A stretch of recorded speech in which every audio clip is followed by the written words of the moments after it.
नमस्कार दोस्तों, स्वागत है आपका अपने YouTube channel crazy study point पर। तो देखिए, हम रेलवे में प्रीवियस ईयर एग्जाम्स में पूछे हुए क्वेश्चंस को डिस्कस कर रहे थे। तो आज हम जो फैक्टर्स हैं उनसे रिलेटेड किस टाइप के क्वेश्चन जो हैं वो एग्ज़ाम में पूछे जाते हैं, आज हम उनको डिस्कस करने वाले हैं। तो चलिए स्टार्ट करते हैं। तो देखिए, ये RRB NTPC में पूछा हुआ क्वेश्चन है कि 4200 के गुणनखंडों की संख्या ज्ञात कीजिए। तो देखिए, इस टाइप के क्वेश्चंस को हम किस प्रकार से सॉल्व करते हैं उसको आज हम यहाँ पर देखेंगे। तो सबसे पहले तो जो भी नंबर हमें दिया हुआ होगा उस नंबर को हम प्राइम फैक्टर्स में यानी कि अभाज्य गुणनखंडों में क्या करेंगे, विभाजित करेंगे। तो यहाँ पर देखिए 4200 के अभाज्य गुणनखंडों में विभाजित करेंगे 4200 को। तो यहाँ पर देखिए इस 4200 को हम लिख सकते हैं 42 गुणा 100, 42 गुणा 100। अब आगे देखिए 42 को लिख सकते हैं हम 6 गुणा 7 और 100 को हम लिख सकते हैं 25 गुणा 4। 25 का मतलब हो जाएगा 5 का स्क्वायर और 4 का मतलब हो जाएगा 2 का स्क्वायर। अब देखिए 6 को हम लिख सकते हैं 2 गुणा 3 और गुणा है 7 और गुणा है 5 का स्क्वायर और गुणा है यहाँ पर क्या, 2 का स्क्वायर। तो यहाँ से देखिए टोटल 2 कितनी बार आया है, 3 बार आया है। तो हम लिख देंगे 2 की पावर 3 और गुणा 5, 3 है एक बार तो 3 की पावर 1 और गुणा 5 कितनी बार है, 2 बार तो 5 का स्क्वायर और गुणा 7 कितनी बार है, 1 बार तो हम लगा देंगे 7 की पावर 1। तो ये हो गए 4200 के अभाज्य गुणनखंड। अब देखिए क्वेश्चन में हमें पूछ सकता है एक तो टोटल कितने फैक्टर होंगे या कुल गुणनखंडों की संख्या कितनी होगी। तो एक तो हमसे पूछ सकता है कि टोटल फैक्टर कितने होंगे, एक पूछ सकता है क्वेश्चन में हमसे कि इसके इवन फैक्टर कितने होंगे यानी कि सम गुणनखंड कितने होंगे। तो इवन फैक्टर की संख्या हमसे पूछ सकता है। एक पूछ सकता है हमसे इसमें कि ऑड फैक्टर्स की संख्या क्या होगी या जो विषम हैं उनकी संख्या क्या होगी। तो टोटल, सम और विषम, इनकी संख्या हमें निकालनी हो तो किस प्रकार से हम क्वेश्चन को सॉल्व करेंगे। तो यहाँ पर देखिए जब हमें निकालना है टोटल फैक्टर तो क्या करेंगे, जो भी अभाज्य गुणनखंड है उनकी हम पावर देखेंगे। जैसे 2 की पावर कितनी है, यहाँ पर 3 है। तो इन पावर में क्या करना है, हमें एक एक ऐड करके गुणा करना है। जैसे 2 की पावर 3 है तो 3 में 1 जोड़ेंगे तो कितना आएगा, 4 गुणा 3 की पावर 1 है, 1 में 1 जोड़ेंगे तो कितना आएगा, 2 गुणा। यहाँ पर देखिए 5 की पावर कितनी है, 2 है, इसमें 1 जोड़ेंगे तो कितना होगा, 3 गुणा। 7 की पावर कितनी है, 1 है, इसमें हम 1 ऐड करेंगे तो कितना हो जाएगा, 2। तो ये हो गए हमारे टोटल गुणनखंडों की संख्या। तो गुणा कर दो, 4 को 2 से करेंगे 8, 8 को 3 से करेंगे तो 24 और 24 को 2 से गुणा करेंगे तो आएगा कितना, 48। ये हमसे क्वेश्चन में पूछा था कि 4200 के गुणनखंडों की संख्या कितनी होगी। तो ए ऑप्शन जो है इसका क्या हो जाएगा, करेक्ट आंसर हो जाएगा कि कितनी होगी, 48 होगी।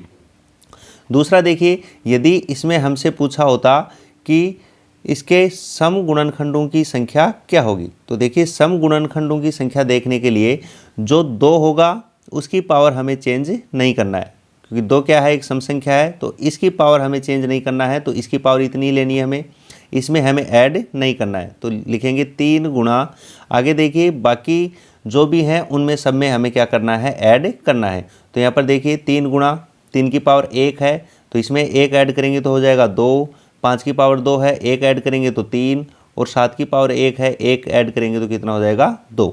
बस गुणा कर दो। तो देखिए यहाँ पर कितना हो जाएगा, ये 3 को 2 से करेंगे 6, 6 को 3 से करेंगे 18 और 18 को 2 से गुणा करेंगे तो आएगा कितना, 36। तो सम गुणनखंडों की संख्या कितनी होगी, 36 होगी। ऐसे यदि हमें विषम की निकालनी है तो देखिए टोटल में से हम सम को माइनस करेंगे तो भी निकाल सकते हैं और एक डायरेक्ट भी निकाल सकते हैं। तो विषम का निकालने के लिए क्या करना है, हमें 2 को काउंट नहीं करना है। तो 2 को छोड़ के बाकी जो बच गए हैं उनको क्या करना है, उनकी पावर्स को हमें यहाँ पर लेना है। तो यहाँ पर देखिए 3 की पावर 1 है तो 1 ऐड करेंगे तो कितना आएगा, 2। 5 की पावर 2 है तो 1 ऐड करेंगे तो कितना आएगा, 3 और 7 की पावर 1 है तो 1 ऐड करेंगे तो कितना आएगा, 2। बस गुणा कर दो। तो 2 को 3 से गुणा करेंगे 6 और 6 को 2 से गुणा करेंगे तो कितना आ जाएगा, 12। तो विषम गुणनखंडों की संख्या कितनी हो जाएगी, यहाँ पर 12 हो जाएगी। तो चलिए नेक्स्ट क्वेश्चन करते हैं ताकि हमें और बेटर समझ में आए। तो देखिए अगला क्वेश्चन है कि 120 के विषम और सम भाजकों की कुल संख्या हमें यहाँ पर बतानी है। तो सबसे पहले तो देखिए हम क्या करेंगे, जो 120 है इसके अभाज्य गुणनखंड क्या करेंगे, हम यहाँ पर बनाएंगे। तो देखिए 120 को हम क्या लिख सकते हैं, 120 को हम लिख सकते हैं 24 गुणा 5। 24 गुणा 5, और 24 को लिख सकते हैं हम 8 गुणा 3, और गुणा में कितना है 5, और 8 का मतलब कितना हो जाएगा, 8 का मतलब हो गया 2 की पावर 3, और गुणा में है 3 की पावर 1, और गुणा में है 5 की पावर 1। तो ये हो गए इसके अभाज्य गुणनखंड। अब सबसे पहले देखिए हमें इसके विषम भाजक यानी कि विषम गुणनखंड बताने हैं, यानी कि ऑड फैक्टर हमें बताने हैं। तो ऑड फैक्टर की संख्या कितनी होगी, तो ऑड फैक्टर का निकालने के लिए हमें 2 को नहीं लेना है। इसके अलावा देखिए 3 और 5 है, तो 3 की पावर कितनी है 1 है, तो उसमें 1 ऐड करेंगे तो कितना हो जाएगा 2। ऐसे 5 की पावर भी कितनी है 1 है, इसमें 1 ऐड करेंगे तो कितना हो जाएगा 2, तो 2 को 2 से गुणा करेंगे तो 4। तो इसके जो विषम भाजक हैं या गुणनखंड हैं वो तो हो जाएंगे कितने 4। ऐसे ही यदि हम इसके इवन निकालें कि इवन फैक्टर कितने होंगे, तो इवन फैक्टर निकालने के लिए क्या करेंगे, जो सम गुणनखंड है वो कितने हो जाएंगे। तो क्या करना है कि जो 2 है उसकी पावर को हमें चेंज नहीं करना है, जितनी पावर है उतनी ही पावर हमें यहाँ पर लेना है। तो 2 की पावर 3 है तो 3 ही लिखेंगे, बाकी जो बच गए हैं उनमें हमें 1 ऐड करके लिखना है। तो 3 की पावर 1 है तो 1 में 1 जोड़ेंगे तो 2, 5 की पावर भी 1 है तो 1 में 1 जोड़ेंगे तो कितना हो जाएगा 2। तो देखिए कितना हो जाएगा, 3 को 2 से गुणा करेंगे 6, और 6 को 2 से गुणा करेंगे तो कितना आ जाएगा 12। तो इसके विषम गुणनखंड होंगे 4, और जो सम गुणनखंड होंगे वो होंगे कितने 12। तो 4 और 12, तो सी ऑप्शन जो है इसका क्या हो जाएगा, करेक्ट आंसर यहाँ पर हो जाएगा। ऐसे देखिए यदि हमसे पूछा होता है कि इसके टोटल फैक्टर कितने होंगे, टोटल फैक्टर कितने होंगे, तो देखिए या तो दोनों को जोड़ दो, 4 और 12 कितने हो जाएंगे 16, या फिर क्या कर लो यहाँ से भी हम निकाल सकते हैं डायरेक्ट कि जो भी पावर्स दी होती हैं उनमें एक एक जोड़ के गुणा करेंगे। तो 3 में 1 जोड़ेंगे 4, गुणा 1 में 1 जोड़ेंगे तो 2, और 1 में 1 जोड़ेंगे तो 2। तो देखिए कितने हो जाएगा, 4 को 2 से गुणा करेंगे 8, और 8 को 2 से गुणा करेंगे तो 16। तो ये हो गए इसके टोटल फैक्टर। तो चलिए नेक्स्ट क्वेश्चन देखते हैं।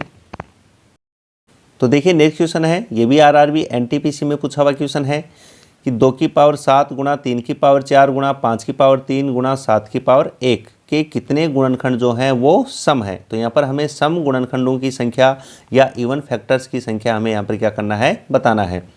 तो यहाँ पर देखिए हमें यदि इवन फैक्टर्स की संख्या बतानी है तो क्या करना होता है, इवन फैक्टर्स की संख्या बताने के लिए जो 2 होता है उसकी पावर को हमें चेंज नहीं करना है। तो जितनी पावर है उतनी लिखेंगे। तो 2 की पावर 7 है तो यहाँ पर लिखेंगे 7, गुणा बाकी जो बच गए हैं उनकी जो पावर है ऊपर या जो घात लगी है उसमें हमें 1 जोड़ के लिखना है। तो 4 में 1 जोड़ेंगे तो हो जाएगा कितना 5, गुणा 5 की पावर 3 है तो 3 में 1 जोड़ेंगे तो कितना हो जाएगा 4, और गुणा 7 की पावर कितनी है 1 है तो 1 में 1 जोड़ेंगे तो हो जाएगा कितना 2। तो सोल्व करेंगे तो 7 को 5 से किया 35, 35 को 4 से करेंगे तो हो जाएगा 140, और 140 को 2 से गुणा करेंगे तो हो जाएगा 280। तो इसके सम गुणनखंडों की संख्या तो हो गई कितनी 280। तो यहाँ पर बी ऑप्शन जो है इसका क्या हो जाएगा, करेक्ट आंसर हो जाएगा 280। देखिए इस क्वेश्चन में यदि हमसे ऑड फैक्टर्स पूछे होते कि ऑड फैक्टर्स की संख्या कितनी होगी, तो ऑड फैक्टर्स की संख्या निकालने के लिए हम क्या करते हैं, 2 को काउंट नहीं करते हैं। तो 2 वाले को छोड़ दो, बाकी जो बच गए हैं उनको हमें यहाँ पर केवल इंक्लूड करना है या उन्हीं को कंसीडर करना है हमें। तो 3 की पावर 4 है तो उसमें 1 जोड़ेंगे तो कितना हो जाएगा 5, गुणा 5 की पावर 3 है तो 3 में 1 जोड़ेंगे तो कितना हो जाएगा 4, और गुणा 7 की पावर 1 है उसमें 1 जोड़ेंगे तो हो जाएगा कितना 2। तो सोल्व कर लो, 5 को 4 से गुणा करते हैं तो 20, और 20 को 2 से गुणा करेंगे तो 40। तो इसके विषम गुणनखंडों की संख्या होगी वो होगी कितनी 40। और यदि यहाँ हमसे पूछा होता है कि टोटल कितने फैक्टर होंगे, तो देखिए टोटल कितने हो जाएंगे 280 प्लस 40 कितने हो जाएंगे 320। या हम डायरेक्ट भी निकाल सकते हैं कि सभी की जो पावर्स हैं उनमें हमें एक एक ऐड करके क्या करना है, गुणा करना है। तो 2 की पावर 7 है तो 7 में 1 ऐड करेंगे तो हो जाएगा कितना 8, 4 में 1 ऐड करेंगे तो 5, और 3 में 1 ऐड करेंगे तो 4, और 7 की पावर 1 है 1 में 1 ऐड करेंगे तो 2। तो देखिए सोल्व करेंगे तो 8 को 5 से किया 40, 40 को 4 से करेंगे 160, और 160 को 2 से गुणा करेंगे तो ये आ जाएगा 320। तो टोटल फैक्टर्स कितने होते हैं इसके 320। तो चलिए नेक्स्ट क्वेश्चन करते हैं।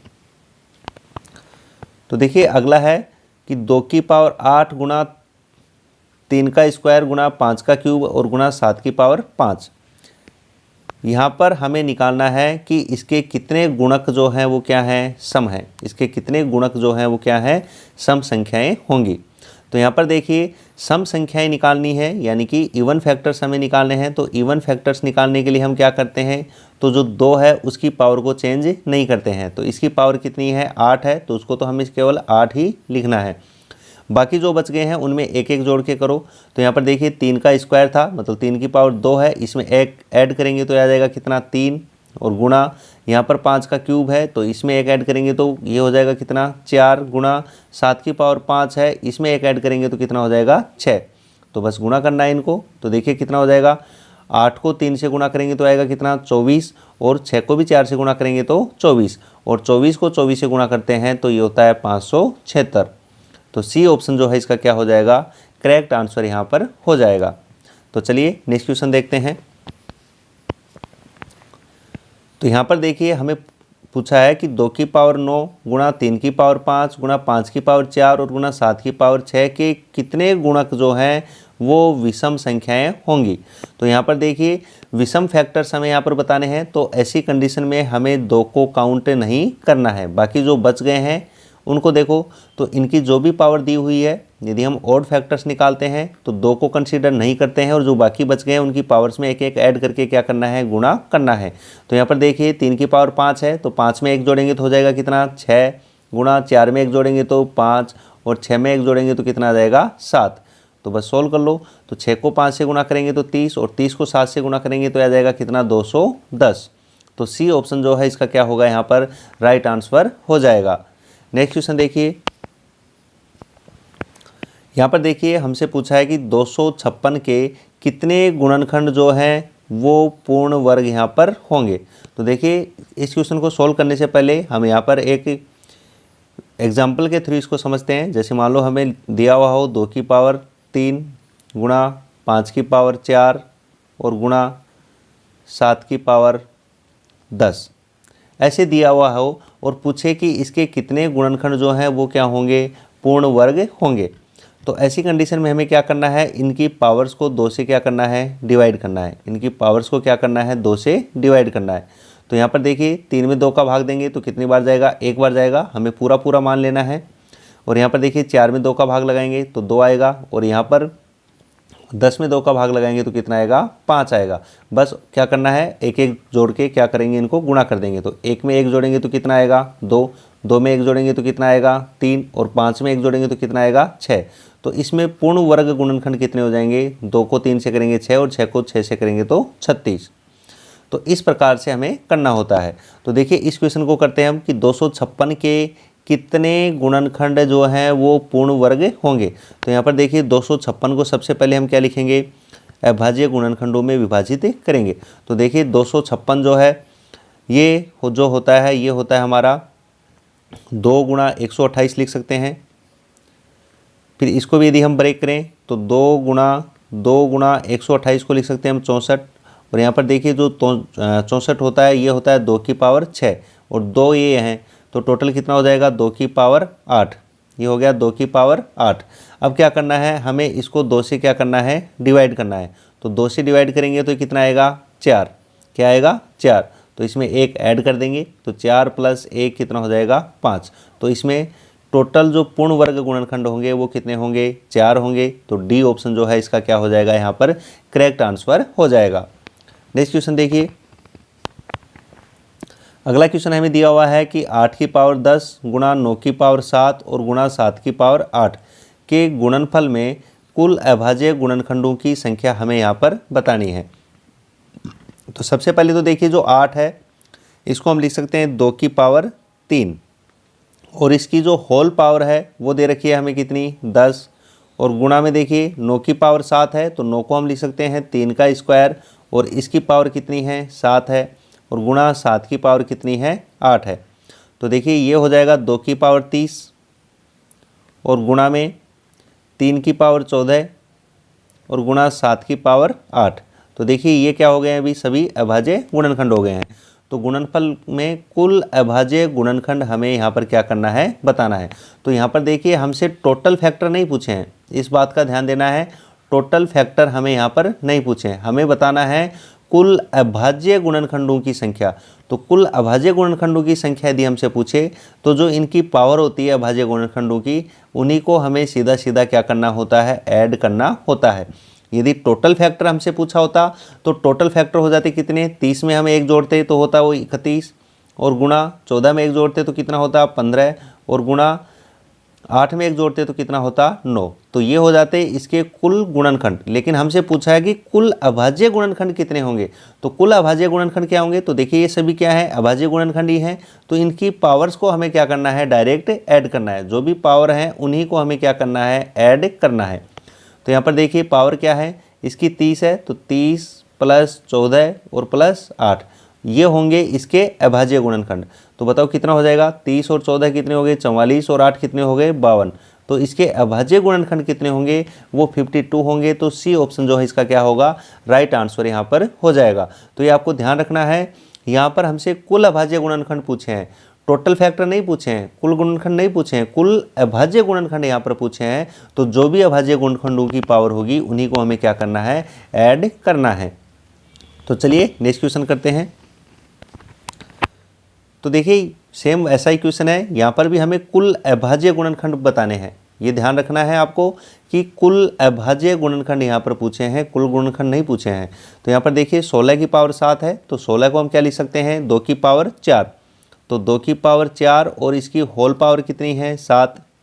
ऐसे देखिए 27 है, 27 क्या होता है, 27 होता है 3 की पावर 3, और इसकी होल पावर कितनी है 6, और आगे लिखा है 5 की पावर 9।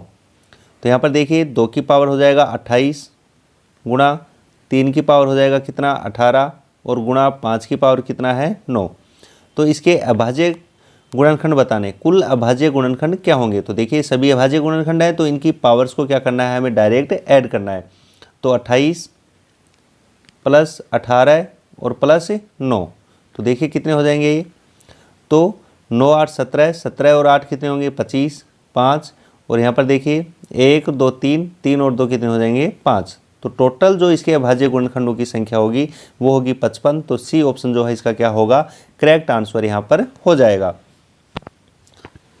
तो चलिए नेक्स्ट क्वेश्चन देखते हैं। तो देखिए ये भी आरआरबी ग्रुप डी में पूछा हुआ क्वेश्चन है, और बहुत ही इंपॉर्टेंट क्वेश्चन है कि संख्या 2 की पावर 10 गुणा 3 की पावर 6 गुणा 5 की पावर 3 गुणा 7 की पावर 5 के कितने गुणक जो हैं वो 2160 से क्या होंगे, विभाजित होंगे। तो देखिए हमें क्या करना है कि इस संख्या में 2160 का भाग करना है, और जो भागफल होगा वही हमारा क्या होगा, आंसर होगा। तो यहाँ पर देखिए सबसे पहले तो 2160 का भी हम क्या बनाएंगे, यहाँ पर फैक्टर बनाएंगे। सबसे पहले जो 2160 है इसके क्या बनाएंगे, हम यहाँ पर फैक्टर बनाएंगे। तो देखिए इसको हम क्या लिख सकते हैं, तो इसको हम लिख सकते हैं 216, और गुणा में कितना आ जाएगा 10। अब इस 10 को तो हम लिख सकते हैं 5 गुणा 2, 5 गुणा 2, और ये देखिए 216 है, तो 216 को हम लिख सकते हैं कितने 54, और गुणा में कितना 4, 54 गुणा 4, और 54 को हम क्या लिख सकते हैं 27 गुणा 2, 27 गुणा 2। इस 4 को हम लिख सकते हैं क्या 2 गुणा 2, और गुणा 5, और गुणा में कितना है 2। तो यहाँ पर देखिए अब टोटल 2 कितने हो गए, तो टोटल 2 हो गए कितनी बार, 4 बार। तो 2 की पावर हो गई कितनी 4। उसके बाद में देखिए 27 है, 27 का मतलब हो गया 3 की पावर 3, और गुणा में 5 की पावर कितनी है 1। तो ये हो गए टोटल 2160 के हमारे क्या हो गए हैं, फैक्टर यहाँ पर हो गए हैं। अब देखिए जो हमें दे रखा था 2 की पावर 10 गुणा 3 की पावर 6 गुणा 5 की पावर 3, और गुणा में है 7 की पावर 5। इसको डिवाइड करना है 2160 से, और 2160 के फैक्टर कितने हैं 2 की पावर 4, और गुणा में 3 की पावर 3, और गुणा में है 5 की पावर 1। तो देखिए कितना हो जाएगा, तो देखिए 2 की पावर 4 है, ऊपर 2 की पावर 10 है, तो 2 की पावर 6 बचेंगी। ऐसे ही गुणा में देखिए 3 की पावर 6 बटे में 3 की पावर 3 है, तो मतलब 3 की पावर कितनी बचेगी 3, और गुणा 5 की पावर 3 थी, तो नीचे 5 की पावर 1 है, तो ये बचेगा 5 की पावर कितनी 2, और गुणा 7 की पावर कितना हो जाएगा 5। अब क्या करना है, हमें टोटल बताना है कि कितने गुणक इससे विभाजित होंगे। तो देखिए विभाजित करने के बाद में हमारे पास फैक्टर ये हैं, तो इनका टोटल हमें निकालना है। तो इनका टोटल क्या हो जाएगा, तो सभी में क्या करना है, हमें एक एक ऐड करके क्या करना है, गुणा करना है। तो 6 में एक ऐड करेंगे तो हो जाएगा कितना, 7, गुणा 3 में एक ऐड करेंगे तो 4, 2 में एक ऐड करेंगे तो 3 और 5 में एक ऐड करेंगे तो 6।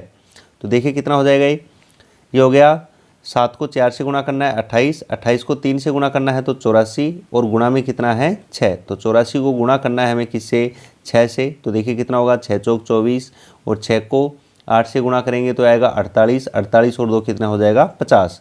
तो ये हो जाएगा 504। तो सी ऑप्शन जो है इसका क्या हो जाएगा, यहाँ पर करेक्ट आंसर यहाँ पर हो जाएगा। तो ठीक है दोस्तों, यदि वीडियो आपको अच्छा लगा हो तो ज़्यादा से ज़्यादा लाइक करें और शेयर करें, और यदि अभी तक आपने चैनल को सब्सक्राइब नहीं किया है तो प्लीज़ चैनल को सब्सक्राइब कर लें और उसके जो बगल में बेल आइकन है उसको ज़रूर प्रेस कर लें, ताकि जब भी कोई नया अपडेट हो तो उसका नोटिफिकेशन आप तक पहुंच सके। Okay, thank you.